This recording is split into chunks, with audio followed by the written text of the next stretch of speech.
Hello to all my competitive aspirants. कैसे हैं आप सभी और कैसा महसूस कर रहे हैं? आज फिर एक नई वीडियोस के साथ हम लोग उपस्थित हैं और इस क्रैश कोर्स में आप सभी का स्वागत है।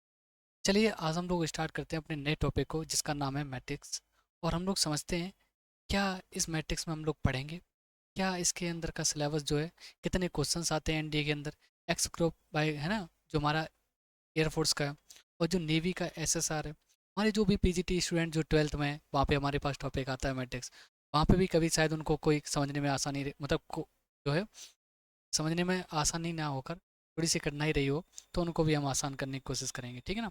चलिए फिर हम लोग स्टार्ट करते हैं आज की वीडियोस को और समझते हुए चलते हैं कि क्या हम लोग किस प्रकार से इस चीज़ों को अच्छे से ढंग से पढ़ सकते हैं। चलिए सबसे पहले हमारे पास लिखा हुआ है कि मैट्रिसेस में सबसे पहले लोग जानते हैं कि मैट्रिक्स का ये प्लूरल होता है, ठीक है ना। सिंगुलर होता है मैट्रिक्स और प्लूरल होता है इसका मैट्रिसेस, ठीक है ओके। अगर हम लोग बात करें कि इस मैट्रिक्स में कितने क्वेश्चंस जो हैं वो एनडीए के अंदर पूछे जाते हैं और हमें बताने की कोशिश करेंगे कि कितने हमारे पास जो है यहाँ पे आते हैं। ध्यान रखना कि 10 से है ना 12 क्वेश्चंस जो हैं हमें एनडीए के पॉइंट ऑफ व्यू से हमें देखने के लिए मिल जाते हैं। और इनका यही नहीं कि हमारे पास यहीं पे यूज हो, तो बीच बीच में भी हम लोग जो है यूज करने में देते हैं, ठीक है ना। जैसे मान लो किसी ने इसके अंदर कोई लिमिट्स लगा दिया, या कभी जैसे आ जाता है डिटरमिनेंट से जोड़ दिया है, क्योंकि इसका आधा पार्ट डिटरमिनेंट भी शामिल है, तो ध्यान से रखेंगे।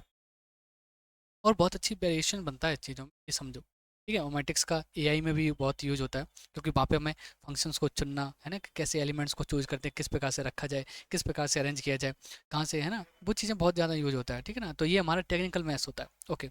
चलिए, तो व्हाट इज़ मैट्रिक्स, तो ध्यान देंगे कि हमारे पास कुछ रोज और कुछ कॉलम्स है ना, जो अगर कुछ रोज कुछ कॉलम्स जिनके इंटरसेक्शन से जहाँ पे वो इंटरसेक्ट करते हैं वहाँ पे कोई ना कोई अगर हम लोग एलिमेंट्स को रखें, तो उन एलिमेंट्स का जो अरेंजमेंट होगा एक रेक्टेंगुलर एरे के अंदर, वही हमारा मैट्रिक्स कहलाता है।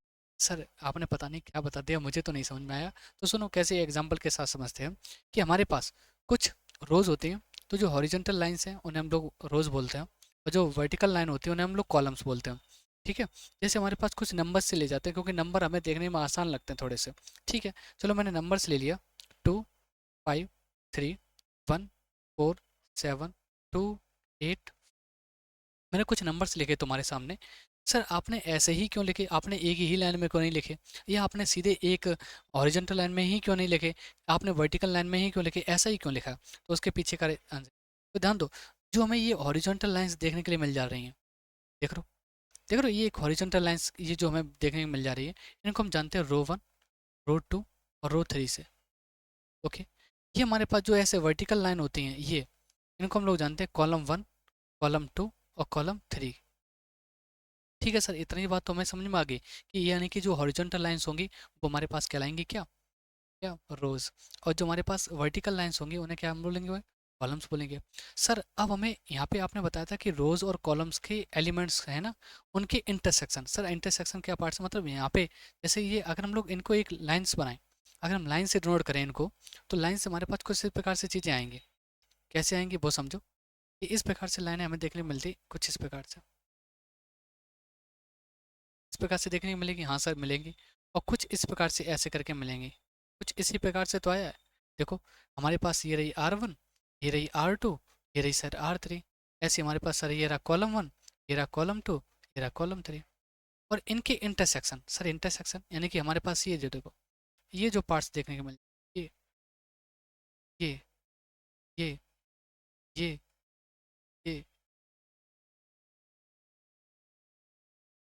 और ये, तो जो ये इंटरसेक्शन हुए हैं इन दोनों के बीच में आके, ठीक है, वो हमारे पास क्या है ना, ये हमारे पास एलिमेंट्स को शो करते हैं, ठीक है सर। तो यानी कि ये जो 2 1 2 हैं वो R1 और C1, R2 C2 है ना, R3 C3, मतलब इन रोज और कॉलम्स के इंटरसेक्शन से के पास में ये आए हैं पॉइंट, ठीक है ओके, इतना समझिए।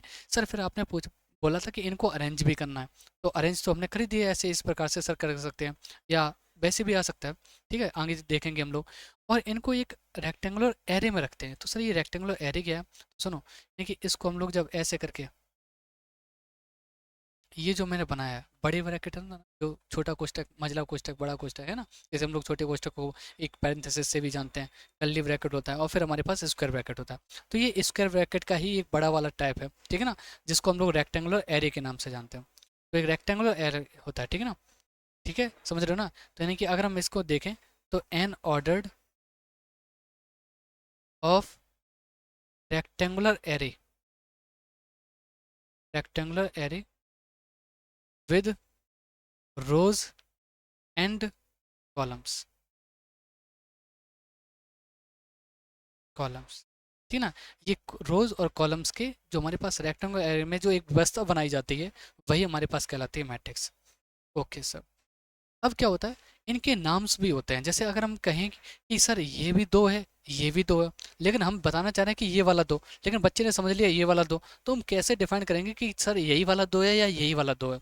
ठीक है, तो उसके लिए हम लोग जो है वो कैसे जानते हैं इन चीज़ों को, तो वो यहाँ पे आ जाते हैं। इस वाले पार्ट्स को देखो, ये लोकेशन जो हमने दिखाई थी, ठीक है ना। ओके सर, अगर हम इस लोकेशन के बारे में बात करें, तो ये जो मैं देख रहा हूँ कि ये वाला जो होगा ना, ये वाला पॉइंट्स आपको दिख रहा है ना, शो कर रहा है, है ना। यहाँ पे हमें दिखता है ना, इन चीज़ों को अगर हम लोग ले जाते हैं, तो ये हमारे पास जो यहाँ पे आएगा पॉइंट्स, वो R1 का और C1 का पहले एलिमेंट्स है। तो इस वाली जगह में अगर मैं इसको ऐसे कर दूँ, ठीक है ना, मैं यहाँ से दिखाता हूँ कुछ अलग तरीके से, थोड़ा सा एक अलग वे में ध्यान देना।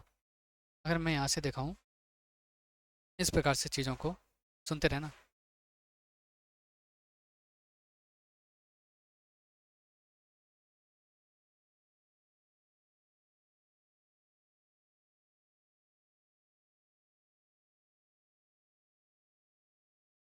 ये देखो, है ना, इसी को मैंने कंट्रोल D किया, इसको मैंने दूसरा बनाया, इसी को मैं दूसरा बनाता हूँ, इसकी कॉपी।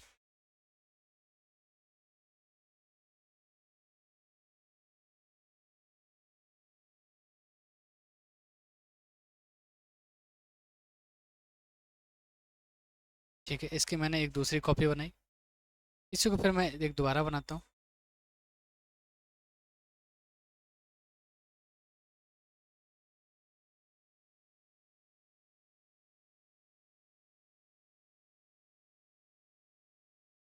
आपको मैं बहुत अच्छी तरीके से दिखा रहा हूँ, जिससे चीज़ें और ज़्यादा समझ में आए आपको, है ना, आप जान पाओ।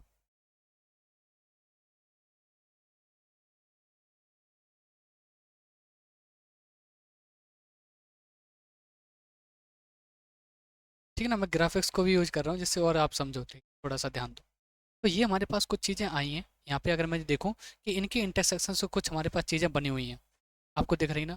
अगर मैं इसी में अगर वेरीफाई करूँ और चाहूँ कि इनको कैसे लोकेशन हम करते हैं, तो ध्यान दो, यहाँ पे जो आएगा वो मैं मान लो था किसी कोई एलिमेंट हमारे पास ए से, स्मॉल लेटर से यूज करते हैं हम लोग, तो हमने मान लिया कि यहाँ पे जो हमारे पास चीज़ें मिलेंगी वो कोई ए होगा, वो कोई ए होगा, लेकिन ये पहली ऑर्डर, पहली रो और पहले कॉलम का एलिमेंट्स है, तो इसके सफिक्स में हम लगाएंगे पहली ऑर्डर, वो पहली रो और पहला कॉलम, A11। फिर अगर मैं इधर आगे बढ़ूंगा तो सर पहली रो रही, लेकिन दूसरा कॉलम हो गया, तो इसको मैं दिखाऊंगा A12 से। ठीक है सर, आगे अगर हम जाएंगे तो सर ऐसे, तो ये फिर A13 हो जाएगा। मैंने कहा हाँ बिल्कुल हो जाएगा, क्योंकि पहली रो रहे लेकिन थर्ड कॉलम में पहुंच गए। सर यहाँ पे आ जाओ, सर अब की बार ना रो चेंज होगी लेकिन कॉलम फर्स्ट ही रहा, तो A21, और ये हमारे पास A22, ये सर A23।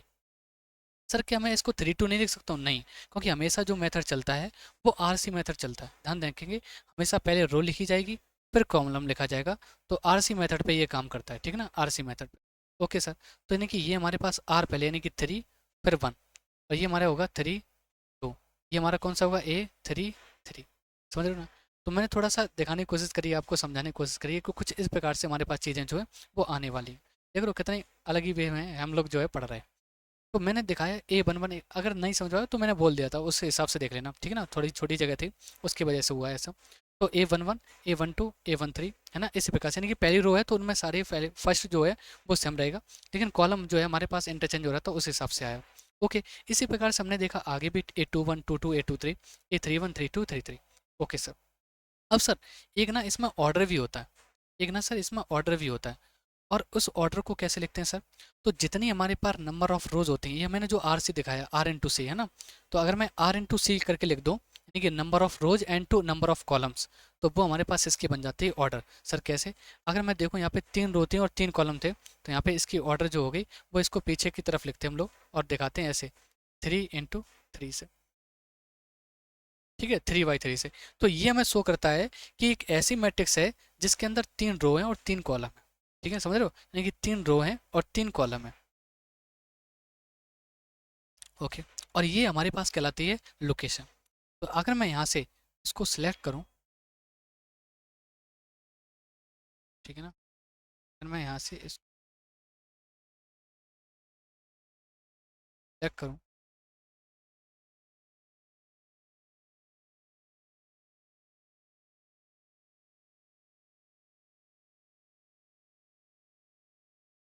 है ना, ये वाला जो पार्ट हमारे पास आया, ओके। ये जो हमारे पास पार्ट आया है इसमें हमें दिख रहा है कि लोकेशन ऑफ एन एलिमेंट कैसे दिखाएंगे हम लोग चीज़ों को। ये तो वो तो वहाँ पे छूट गया, वाइट वाले सर्कल तो वहीं नहीं आए।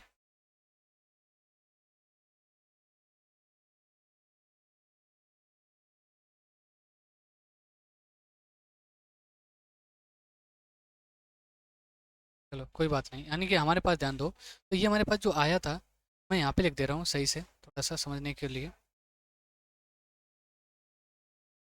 ये हमारा सी होगा। यहाँ पे देखो, यहाँ पे देखो, यानी कि किसी भी मैट्रिक्स को दिखाने के लिए हम लोग कैपिटल लेटर का यूज़ करते हैं। किसी भी मैट्रिक्स को दिखाने के लिए हम लोग कैपिटल लेटर का यूज़ करते हैं। और उसी के साथ साथ हमारे पास अंदर आता है कोई ना कोई एक एलिमेंट। और जो देखो वहाँ पे 1 1 2 2 3 4 आ रहा था, उसको मैंने थोड़ा सा यहाँ पे लिखा है आई जे।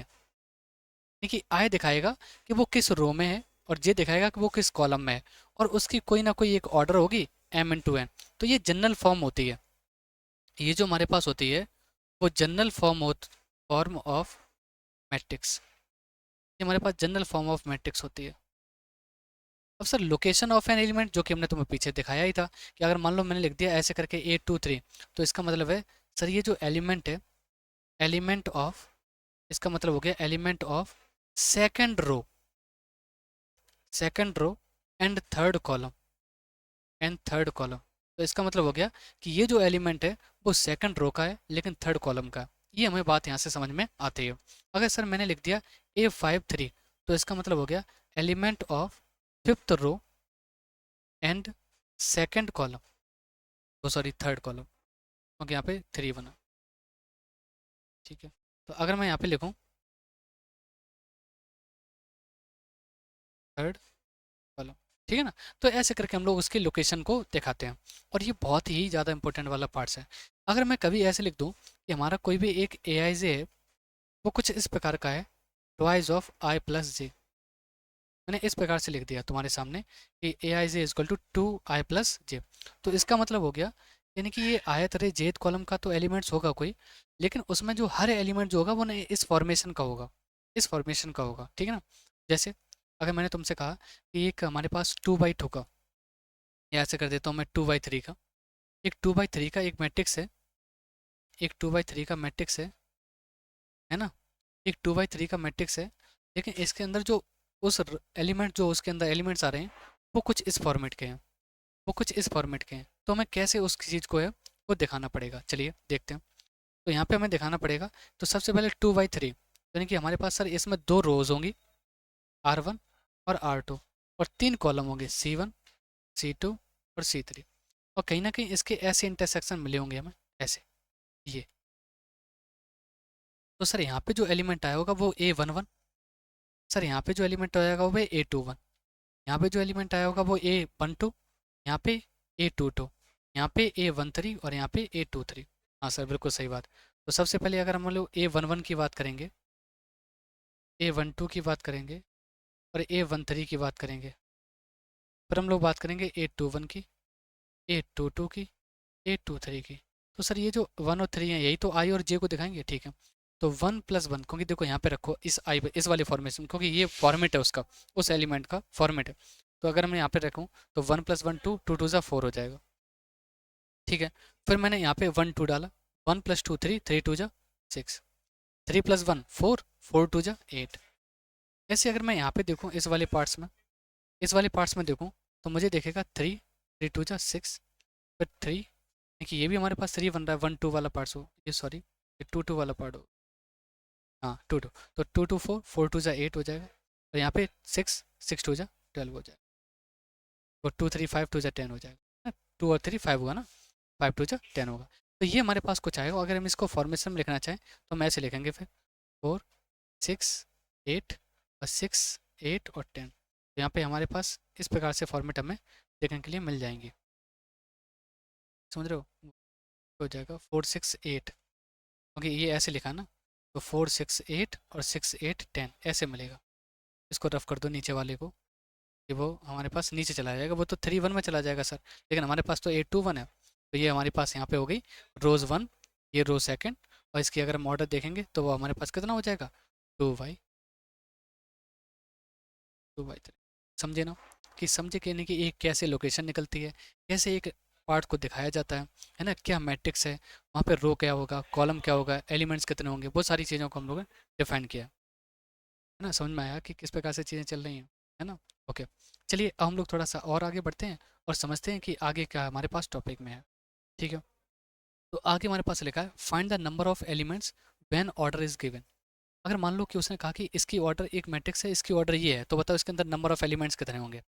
तो सर ये सिंपली वाला पार्ट्स होगा। अगर हमारे पास अगर m क्रॉस n उसने दे रखा है, मान लो उसने कहा हमारे पास m इंटू एन जो है वो यानी कि एक मैट्रिक्स है जिसकी ऑर्डर m इंटू एन है, तो उसके अंदर जो नंबर ऑफ एलिमेंट्स होंगे, उसके अंदर जो नंबर ऑफ एलिमेंट्स होंगे वो एम एन होंगे। कितने होंगे सर, एम एन होंगे। ओके, समझ रहे हो ना, तो उसके अंदर जो एलिमेंट्स होंगे वो एम एन होंगे। ठीक है, बहुत अच्छी सी बात है, तो हमें समझ में आ जाएगी, यानी कि उसके अंदर एलिमेंट्स एम एन होगा, मतलब m इंटू एन उसका मल्टीप्लाई करते हैं। जैसे अगर मैंने कहा कि 2 इंटू 3 है, एक ऑर्डर है वो 2 इंटू 3 है, तो बताओ उसके अंदर नंबर ऑफ एलिमेंट्स कितने हैं, तो 2 3 जा 6, यानी कि अंदर इसके अंदर 6 एलिमेंट्स होंगे। और पीछे देखो यहाँ पे हमारे पास 1 2 3 4 5 6, तो देखो 6 ही एलिमेंट्स निकले थे यहाँ पे। तो ऐसे करके हम लोग चीज़ों को निकाल सकते हैं।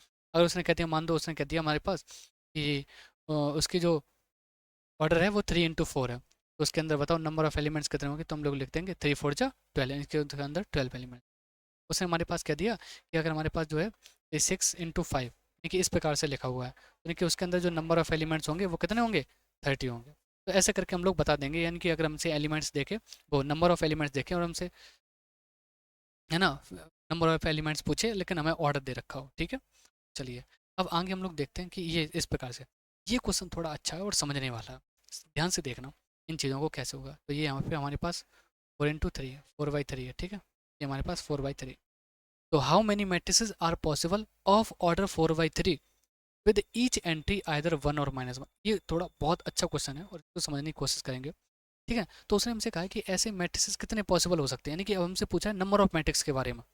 समझ रहे हो, नंबर ऑफ मैट्रिक्स के बारे में पूछा है कि कितने पॉसिबल हो सकते हैं अगर ऑर्डर 4 बाई 3 है और उसकी ईच एंट्री जो है वो 1 और -1 है, यानी कि 1 या फिर -1 है।